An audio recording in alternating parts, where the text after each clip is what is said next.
Welcome back to The Comfy Chairs, a podcast from 123 Limited. This is your host, Kate. Amber Johnson, a leadership coach and consultant who relies on the principles of appreciative inquiry and values-driven leadership to help clients uncover uncommon insight, is back for another conversation in The Comfy Chairs.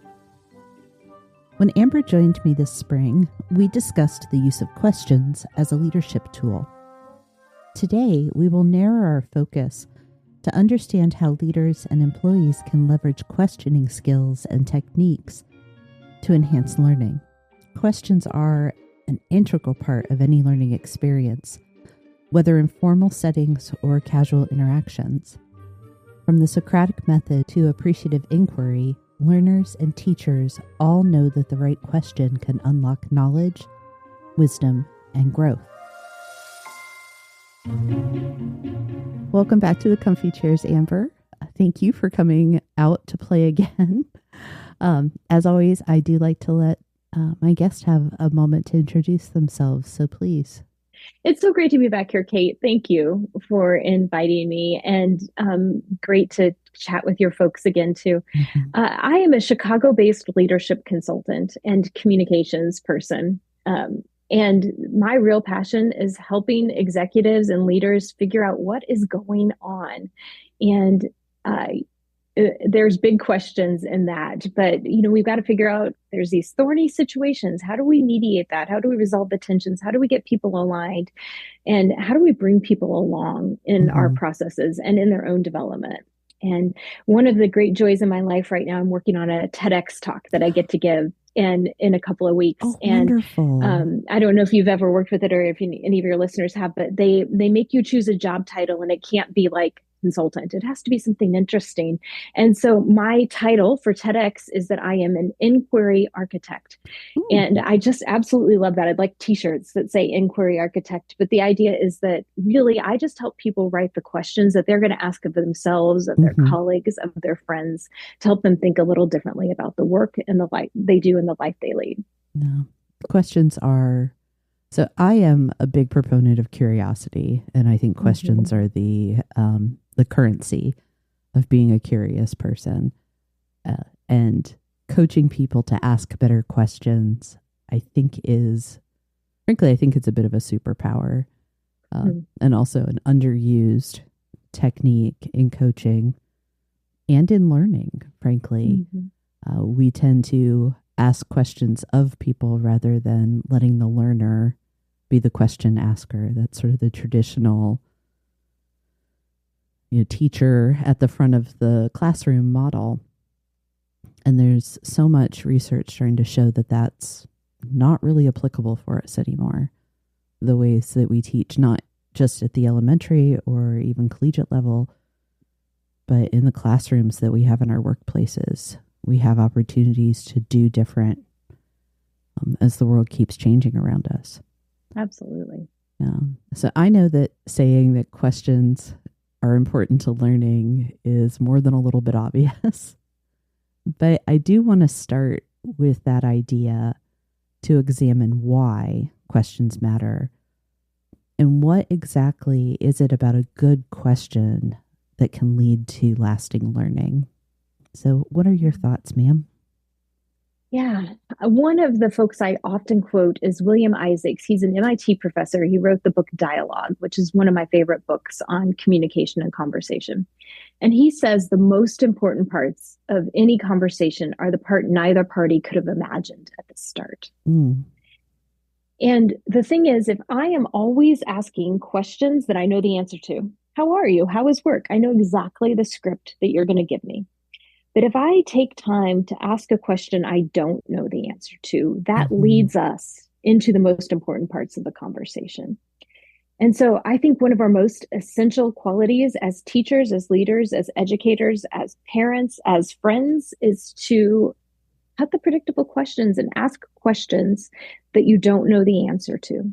Humbly ask questions you don't know the answer to, because that's when you're going to reach that unexpected point of learning. Let's go through the exercise of defining what a powerful question is or isn't. Yeah. Yeah, that's a great question. So I think first and maybe most obvious is powerful questions are open questions Mm-hmm. rather than being closed and predictable. That's the very first thing. But open to closed or closed to open is a continuum. Yes. And the wider open we can push it, the more unexpected we get. So, do you like books is a closed question with yes, no as an answer. What is your favorite book is an open question, but it's going to give you one title. What do you like about fantasy books, or what makes for a strong character? That is going to tell you something more about the person you're talking with. It'll give you a predictive quality too of whether you should make a recommendation, or whether you have something in common, or whether you might learn from something that you might not. So we have to think of closed to open as a continuum and not satisfy ourselves with any question that can't be answered with yes or no, but really push it open to how do I get to something less expected. Yeah. So I'd say that's the first quality of a powerful question, is really focusing on something that is beyond, that isn't closed, something that's wider open. I think a next quality is focusing on questions that are positive. And when I say positive, you may think that are only about the rosy things, only about the good things. I don't mean positive in that Pollyannish sense. I mean it in the generative sense. In what my line of work we might say the appreciative sense. I mean positive in it's helping us move towards the future, and it is assuming the best. It's showing positive regard to the other person. Yeah. So is that what you're wearing? Is a question, but it's got a lot of tone in it, right? Yes. It doesn't show positive regard. And by the same token, if you and I worked for the same company and we put an event on last night and it didn't go so great, and I said, what didn't work last night? That's actually a useful, we need that information. But a more powerful question might be to say, if we were going to do this again, what would we do differently? How would we make this even better? Because then it's framed in the positive, it's framed for the benefit of the future, and it removes our reflexive defensiveness from the conversation and it gives us freedom to reimagine. And so that's one of the great things that powerful questions do. Yeah, I'm going to flip things around a little bit. I know in my notes that I shared with you, I wanted to talk about appreciative inquiry as kind of a coda, if you will, to bring us home. But I think because you've started introducing some of the things that are vital to appreciative inquiry, I'd like to go ahead and go there now. Sure. I am very novice in the practice. I've studied a little bit. It's not something that I use regularly.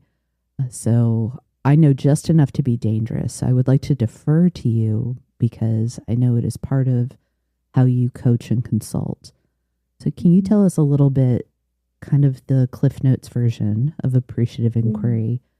And then we can kind of explore what role it can play for us when we want to be learning.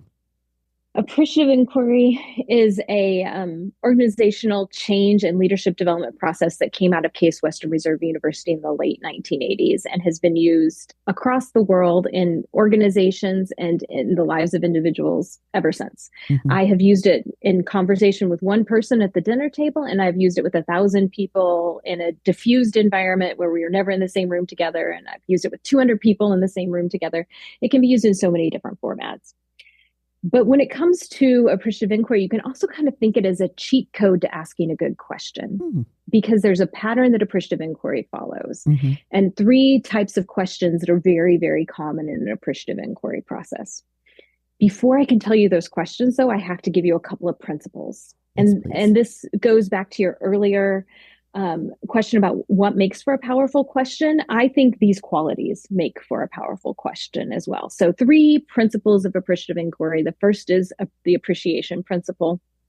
That means we are going to ask about when we are at our best. So think about appreciation in the sense of how a home appreciates in value, or a good bottle of wine appreciates in value. It grows over time, and the assets are there, are true, are part of its DNA. So we want to always ask questions about when we're at our best around whatever topic we're discussing, what's true, because the qualities you surface there are what you want to carry forward. Yes. The second principle is the inquire principle, which is to remember to actually use questions. So often we just sort of come in with discussion with a topic, but we don't actually inquire. And in appreciative inquiry in particular, we believe our questions are fateful. And I'll give you a very quick example of this. If I asked you, Kate, are you tired today?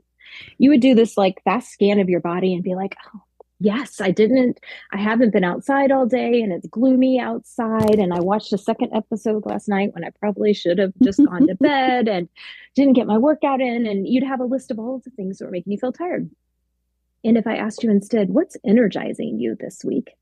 You would do that same scan of your calendar of your life, and you'd tell me about the dinner plans with a girlfriend and the book you're reading that's really inspiring you, and the walk you're going to take with your husband in a few hours. You'd tell me all of these good things in your life. Our questions are fateful. And so as leaders, and as leaders using appreciative inquiry, we've got to ask questions about the things we really want happening in the world.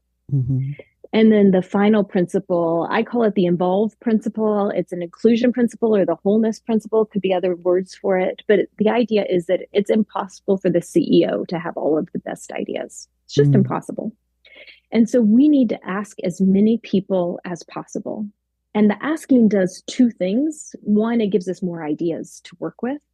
But two, when you invite people into the process of getting ideas out there and then choosing between them and shaping what evolves from it, an initiative that evolves from it, we know people will support what they help to create, that they will be invested from the start. And especially inside organizations, you can shortcut a lot of the buy-in period because people are going to support what they help to create.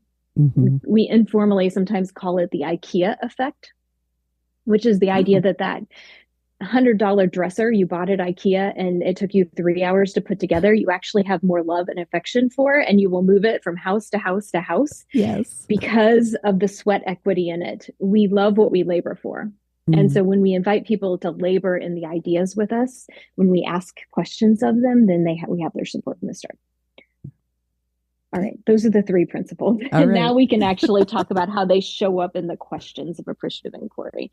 And like I said, these are the cheat code questions that you take these questions and then you use them like a template and you swap out the topics and you elaborate around them a little, but you just ask these same three questions for anything that's going on. So the first is what I call the high point experience question. So let's imagine that we are trying to improve compliance. We're trying to shorten compliance time in our organization. We spend 2 weeks of every month just on compliance. We could get that done in a week on our regulatory processes in a week, then we'd have 3 weeks for more innovative work or more advancing other things. So a high point experience question around that topic that may seem kind of dull is, hey, I know we have real obligations in terms of compliance, but there are probably times in your life where you've seen us be able to move a compliance process really quickly. Tell me a story about a specific time when we've been at our best around compliance. What happened?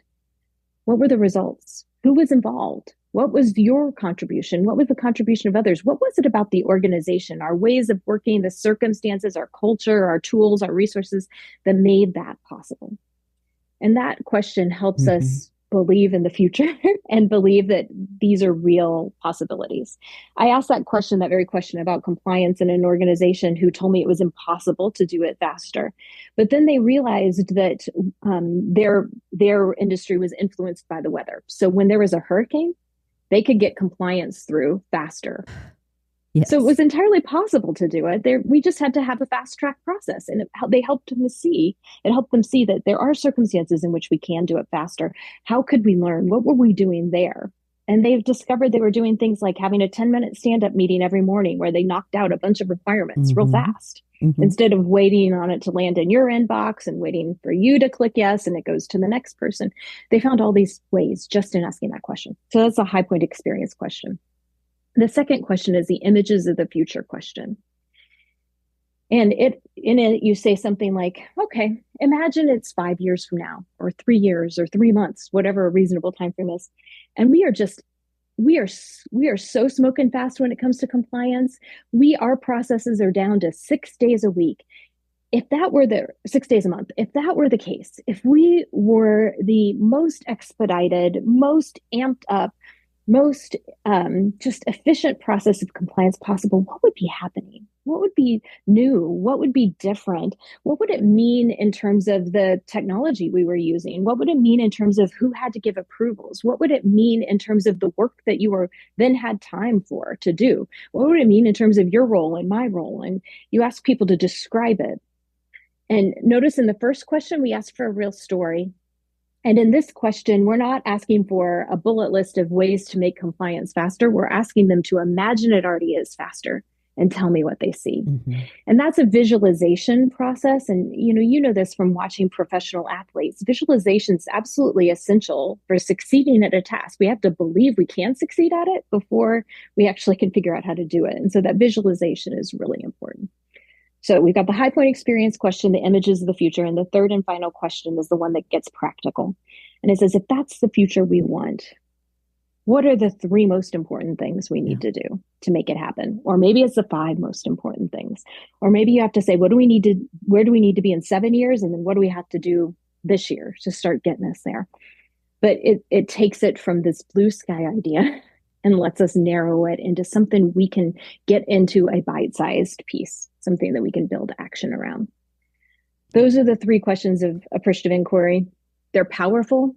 They are flexible. You just pop out one topic, pop in another, and they're different. They're focused on that future, that positive regard and mm-hmm. positive future focus that I was talking about. Yeah.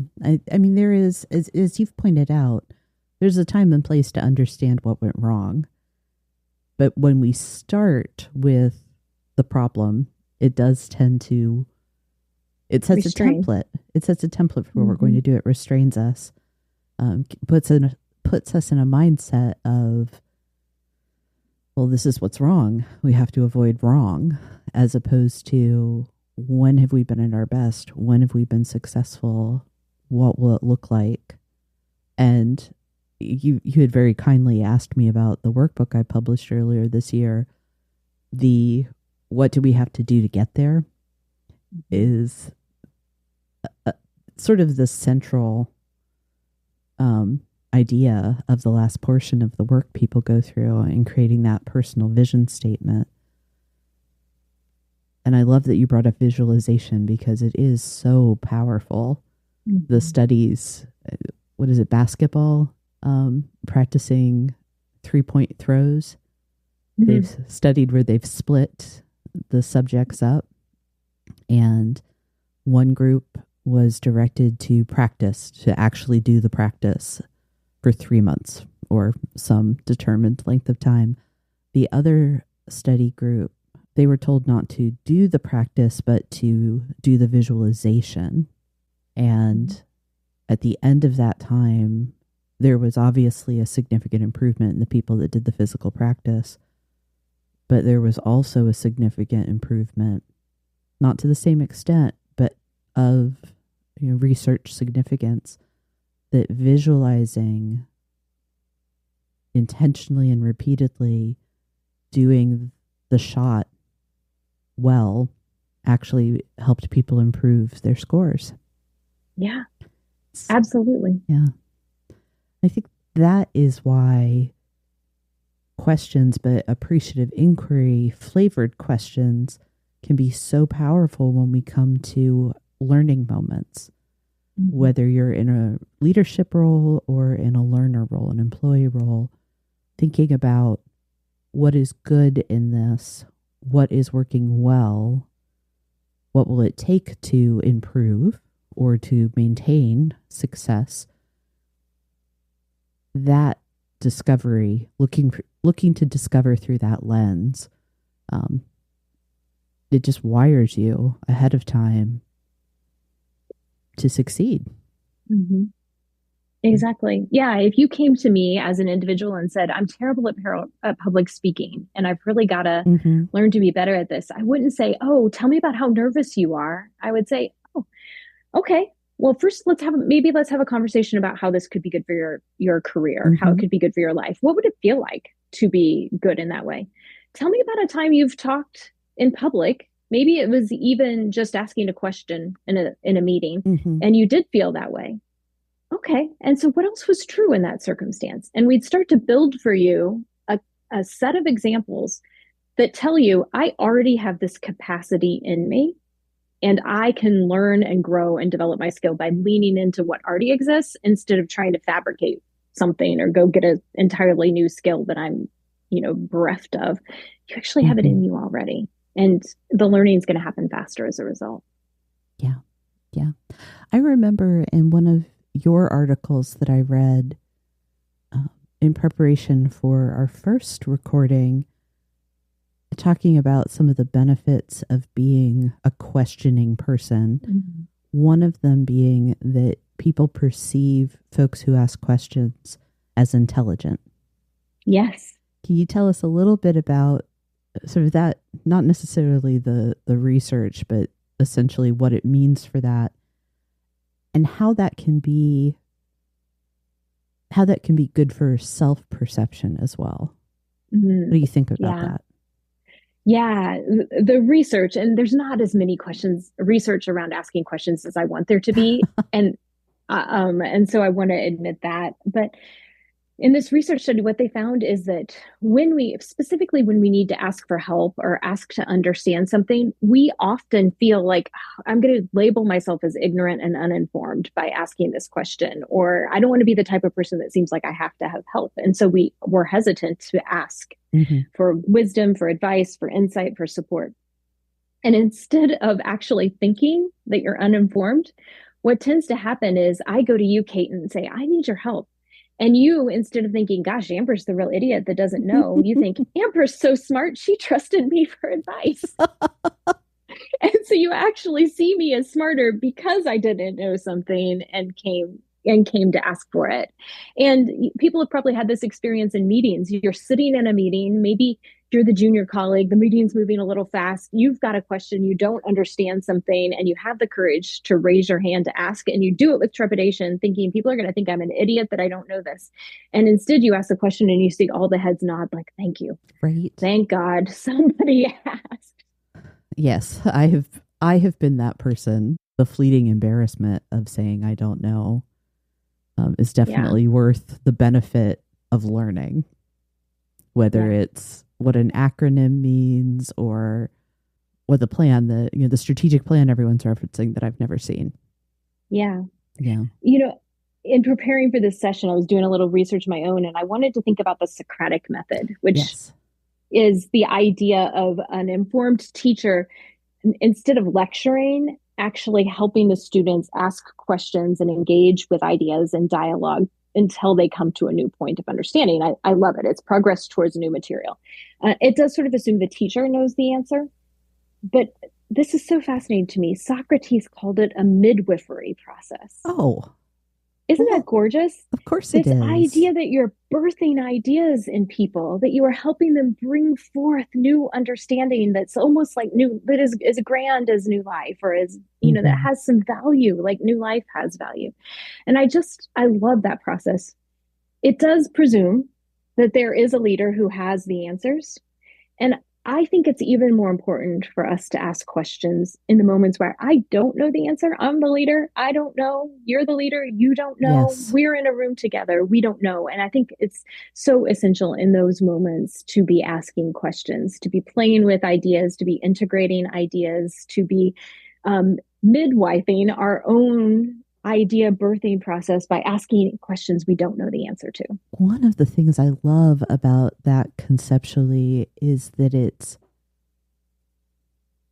sets there is an informed teacher or leader who can help feed the answer if it doesn't come. But it's saying that you, recipient of the question, employee, student, learner, you have within you the ability to create this. Mm-hmm.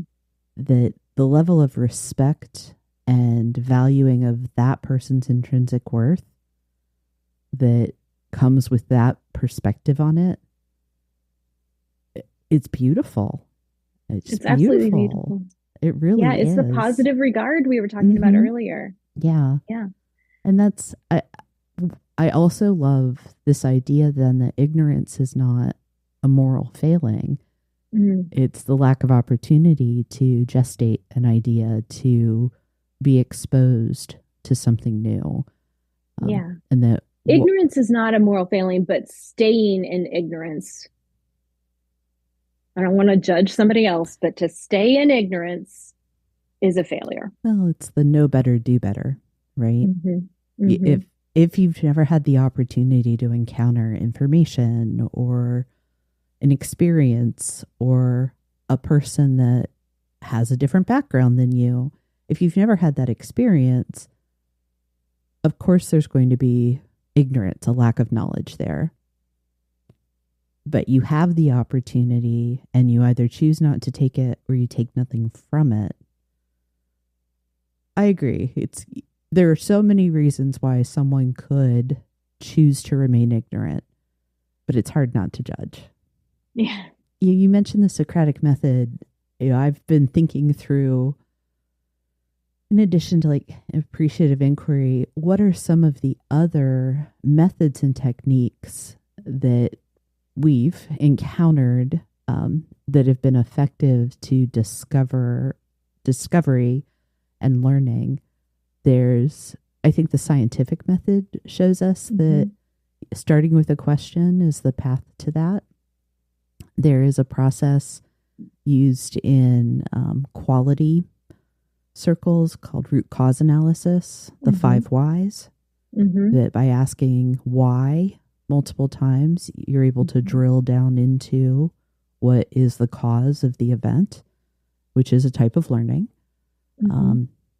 I've been able to use that with coaching, with facilitating meetings as well for group processes. What are some other ones, ma'am? One of my favorites, I call it recombination, or integrative thinking is another name for it. And it's the idea of let's take two unlike things and figure out how they fit together and how they inform each other. So if any of your listeners are old enough to remember the Reebok pump shoe, this is because Reebok was trying to figure out how to take over market share. And they wanted more stability around ankles. And there was somebody in the room who happened to have medical experience. And he said, what if we took a tennis shoe and the blood pressure pump experience and we put those two things together? That's recombination.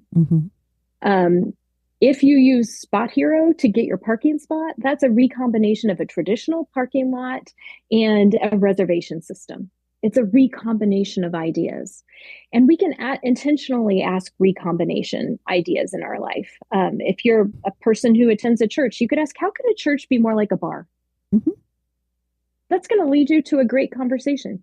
Maybe you were in charge of onboarding at your organization and you ask the question, how could onboarding be more like a party than a sterile process? So you pick some unlike thing and you combine it. I work with some public libraries and some of them have been asking, how should our library be more like Netflix? How should our library be more like Amazon? Awesome. See how many ideas just immediately. I mean, you're not even a librarian, but I bet you already have 10 ideas of what that could mean. And 2 of them are probably worth digging into and building together and having a conversation around. So that idea of recombination is borrowing a line from product development and marketing and figuring out how do we bring unlike ideas together to learn. I think learning is at its best kind of a magpie activity. Oh, there's a practice over there. I'm going to steal that and put it in my nest. There's a practice over there that I think lifelong learners are able to scan the environment and find shiny objects, essentially. Yeah. As I was thinking about today, I was thinking about something related to that. I don't know if you're familiar with the Center for Creative Leadership and their model of how learning happens as adults. Okay. It's called the 70-20-10 model. Yes, yeah, I am very familiar. I am sure a lot of your listeners are well, but the idea is that Only 10% of our learning comes from sort of formal classroom experiences or picking up books. That's just 10% of our learning.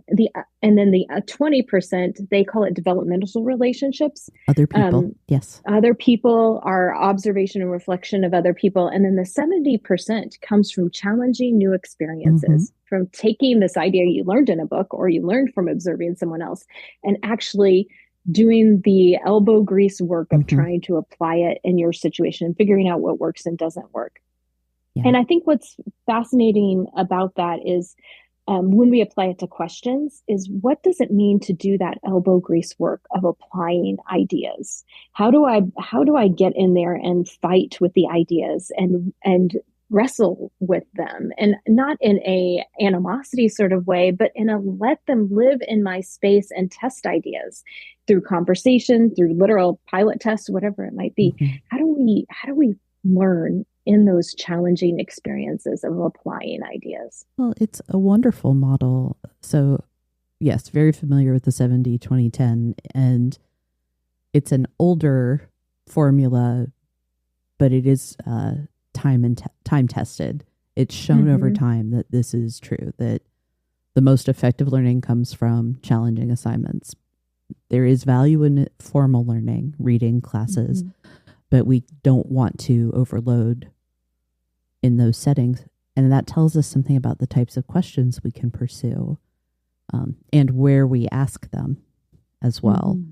That the more kind of formal, let me go research this, let me go to the library questions, if you will, they have value. But if those are all we're asking, we aren't necessarily gaining skill or experience. It's simply knowledge.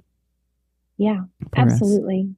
Other people, watching, reflecting on them, but also asking other people to share knowledge, to demonstrate skills, that we start rounding out our learning capability when we engage with others.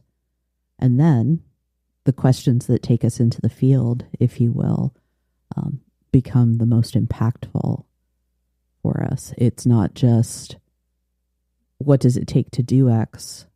Tell me about X. It's how will I get it done? Too. And it can be a pathway to lasting learning. You can start with I'm going to look up a book or article on this. Then I'm going to go talk to someone about it. And then I'm going to go do it. And then the step after that is, I did it. What have I learned? The reflection. Yeah. The reflection. Bob Quinn at University of Michigan, I once heard him say that as adults, we learn leadership through crisis or self-reflection. And most of us try to avoid crisis. So we've got to get in there with the self-reflection. Yeah. And I just think that's so true that we get so busy. We stop to ask, what did I learn? And I don't even think it has to be in your life. It can be if you're observing something going down in your organization, maybe you're at a distance from it, but it didn't happen the way you thought it should. Just even doing a little thought process as you drive home at night. If I were in charge of that, what might I have done? What would I have added to that process, or where would I have communicated differently? You can even learn from somebody else's experiences when we pause for self-reflection, for reflection. Well, and that's, I think, why one of the reasons professionally why mentorship is so important, combined with a very robust active reflection practice.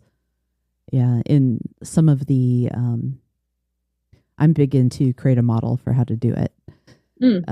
I like people to have mental models that help them walk through processes. And when I was leading a learning department, I created a set of guidelines for how we were doing self-study, like virtual self-study modules. It was you would encounter, like, here's the information that we want you to know, the skill, the thing. The next part was reflect. What does this mean for me? And then there was the assignment to apply what you'd learned, get the practice. So it is that continuum that we're talking about. I really appreciate you bringing up CCL and letting me do my learning and development nerd moments, because one of the things I shared with you in my notes, in my own L&D practice as a consultant, because I like mental models, I have a model that works in the background for how I think about coaching, creating learning experiences. And because I like to entertain myself when I name things, I call it the learning engine. Like, what is it that powers learning? And I think of it as a 4-stroke engine. My husband was a mechanic for a while. What I think the skills that contribute to effective lifelong learning are curiosity, empathy, courage, and endurance. And that we want to, one, teach people those skills, but also create ways where they are practicing those things and leveraging them to learn stuff. So curiosity obviously has a connection to questions. I've already made that case. But I'm very curious, Amber, for you, how do you think being skilled at questions, what I will call question acumen, functions inside that learning engine?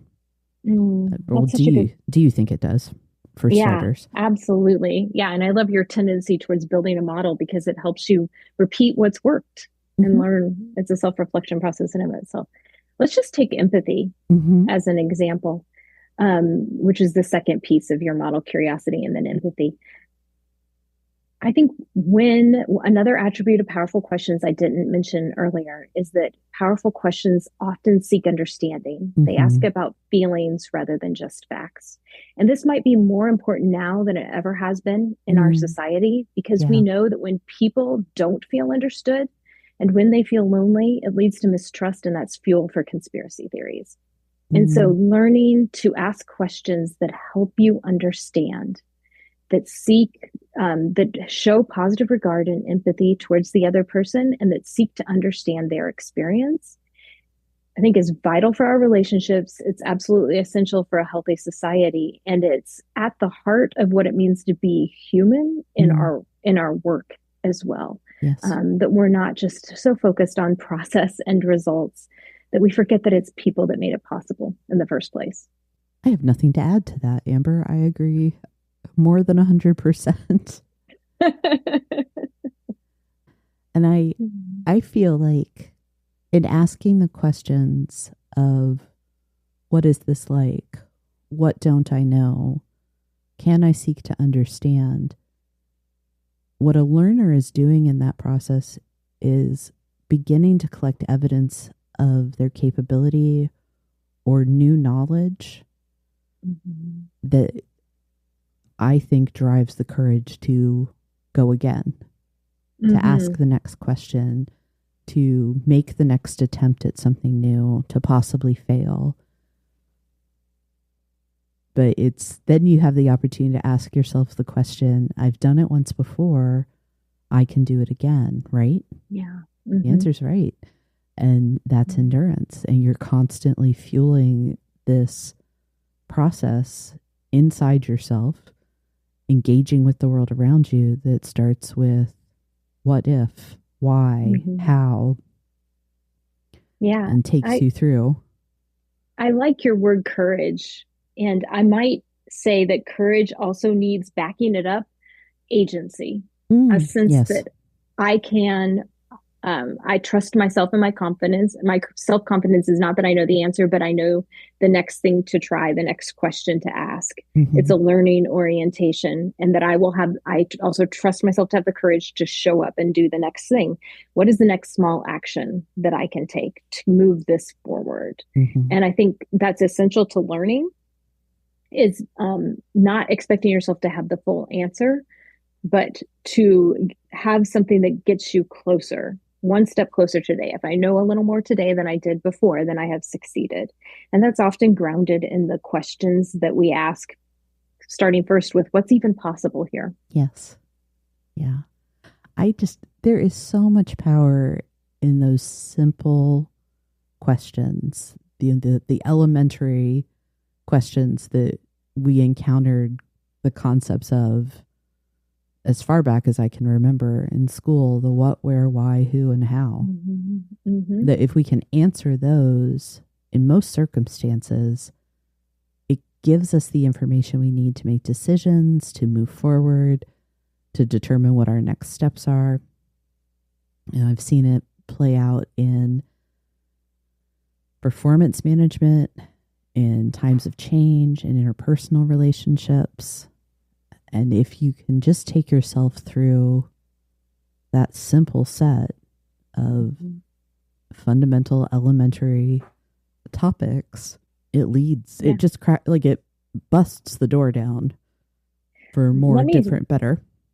Let me just double click on that, particularly for the workplace, because I think on teams, and especially project teams, it's a failure to be clear on the answers to some of those really basic questions that gets us stuck and stalled and stymied.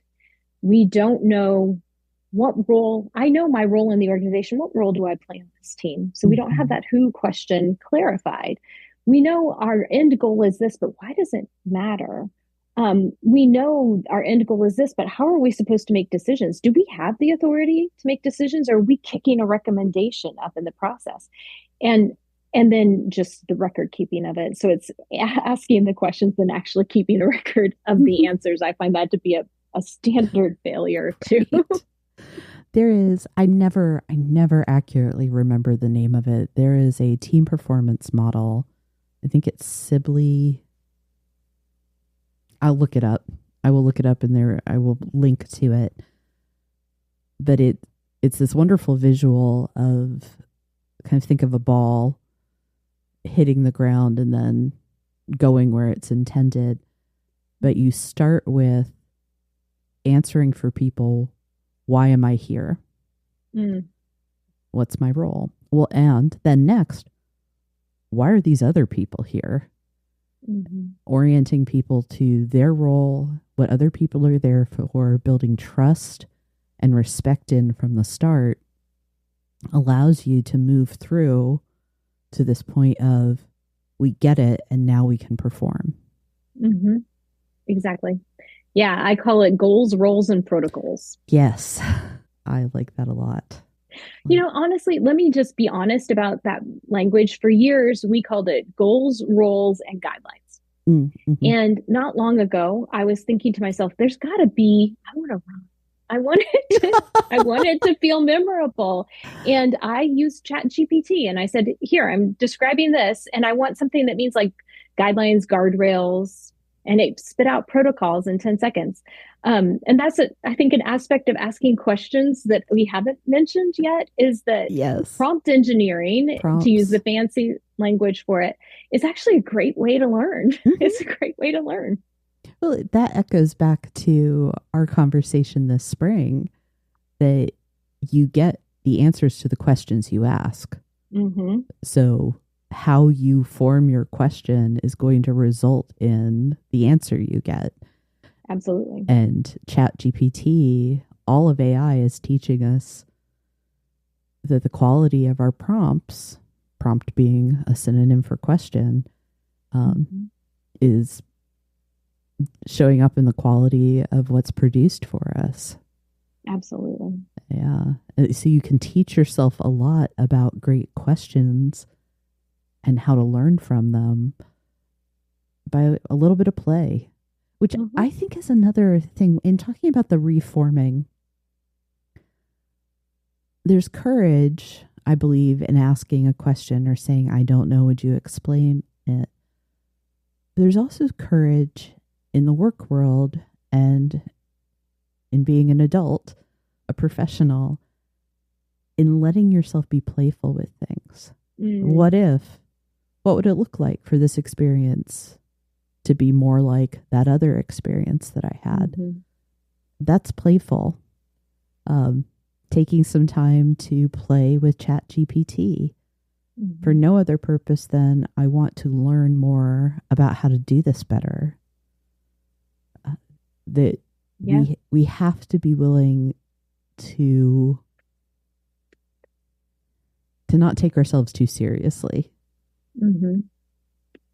that the topic can be very serious. The outcomes or the consequences can be serious in nature, but we can engage our imagination and our questions in ways that are playful or light. Yeah, I mean, to bring it back to appreciative inquiry, when we're doing appreciative inquiry in a formal process and a bunch of people in a room together, we ask that images of the future question, where we have them describe what they most want. We have them ask it one-on-one in an interview, and then we have them discuss it with 6 people at a table. And then we say, okay, figure out what your shared vision of the future is. And then after we've let them do that for like 15 minutes, we say, in 15 minutes, you have to give a presentation. It has to be a creative presentation.